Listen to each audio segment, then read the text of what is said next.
Ashocyanan ashosyasnang pragyavadangscha bhasase gatasuna gatasungscha nanu shochanti panditaha.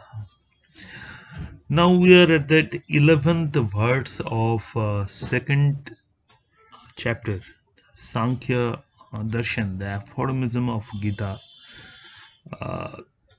This is where Lord, the Blessed Lord, Sri Bhagavanu Vacha, he opens up his discourses. Rather, even you can say this is a prelude before referring his discourse. And before he starts, he's pointing out the two errors here. What he says, the background is Eva Mukta Rishikesha Gurakesha Parantava. Now Arjuna surrendered to the situation. He's completely crumbled, like a crumbled cookie. He has withdrawn himself physically, Siddhanti Mama Gatrani, like we seen earlier in the first chapter, Vishada joke. And now in the second chapter, at that very beginning, even after Lord, his mentor, says, Kutaste Kashmalamidang, how your mind at this actual time can be so polluted that you can even think of this. And now, even after Arjun confirms that he is retiring mentally as well as physically, the Blessed Lord, Lord Krishna, the greatest teacher of all time of humanity, is opening up his discourses, just showing two great errors Arjun has committed already. What he says in this sloka that we just read, that you have grieved for those who are not to be grieved for, and yet you speak words that are fit to be uttered by the wise. What an hypocrisy! What a hypocrisy! The wise do not grieve for the departed, and those who have not departed. Now let us look at that forensics of this sloka. Anyaya. Tvam. You, though a learned person, panditaha. The pandita words come from panda. Panda means the self-realized, who have the vichara guna, who can differentiate between sat and asat, the permanent and the transient. So tvam, you, though a learned person, at least pretending to be, you are grieving and you have grieved for asocyan, for those who are not to be grieved for, like Bhishma, Drona, and even including yourself. You are prioritizing your own mental grief. And you have already said in this chapter 128 verse, Drishtaman Sajanan Krishna Jujusun Samavastita, that what I am seeing, for you this is appearing to be a reality. But like a pandit, you cannot do vichara between a transient reality and a permanent reality. And which conveys the idea that they will be dying because of me, becoming separated from my near one. What shall I do? How shall I survive? What shall I do with this enjoyment? What shall I do with this enjoyment of this kingdom, the pleasure? And thus it is not very prudent, it is improper for a learned person like you to commit the error of grieving for those who are not to be grieved for, and is common to animals and so forth. That is the idea of this. Now as we delve further, cha, and similarly from my words, one says, come to you this impurity, kutasya kashmalamidam. Though you got the idea, this act of mine has been improper. You know, you are in a dwindling state of mind. You cannot do a vichara You know what you are thinking might be improper, but still you yourself, even you think to be learned, what are you doing? Bhashase means speaking.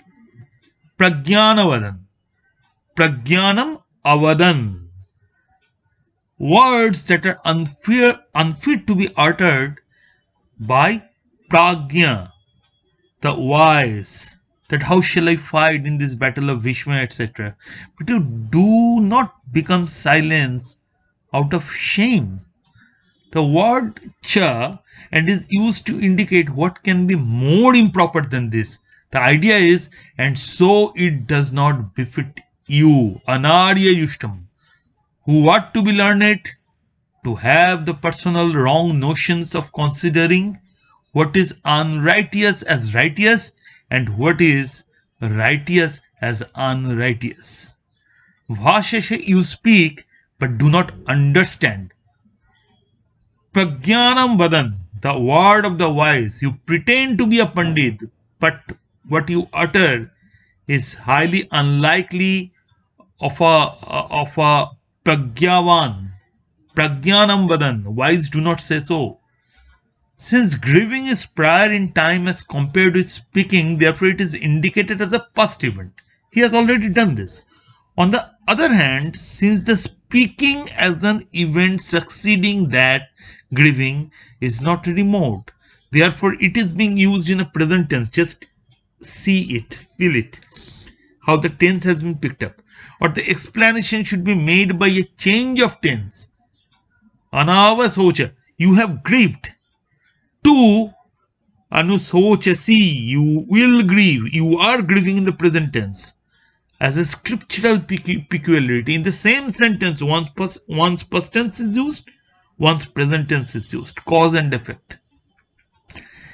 Is it not that mourning for the departure of friends and relatives is not improper, since it was resorted to even by such illustrious persons as Vasishtha? Now, when in anticipation of this, he says, Gatasun, for those whose vital forces has departed, those who are panditaha, wise, possessed of the knowledge of the reality of self, arising from deliberation, vichara, na anusochanti, they do not grieve, for those whose vital forces has departed, and for those whose vital forces have not departed, because it is same for them, for the bodies that are imagined to be of friends and relatives. The contour of the souls, the vessel changes, but not the liquid. They do not become deluded by thinking, what will these do?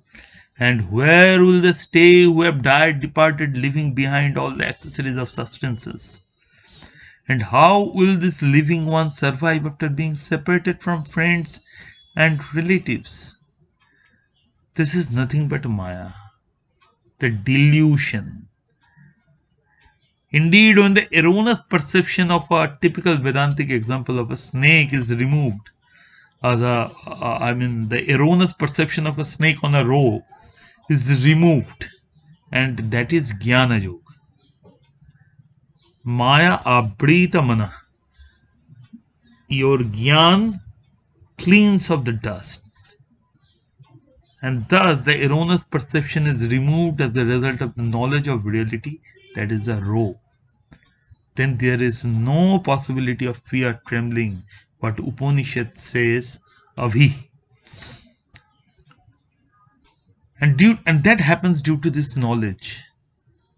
Or again, for a person whose organs have been affected by some disease or some biliousness, should there occur at any time even an experience of bitterness in molasses, there can be no inclination towards it when he desires something bitter, for the certitude about sweetness is strong. Since the erroneous idea that they are to be grieved for arises from the ignorance of the true nature of self. Therefore, when that ignorance is removed by the knowledge of its true nature, how can the erroneous idea that they are to be grieved for, which is an effect of that ignorance, persist? This is the purport.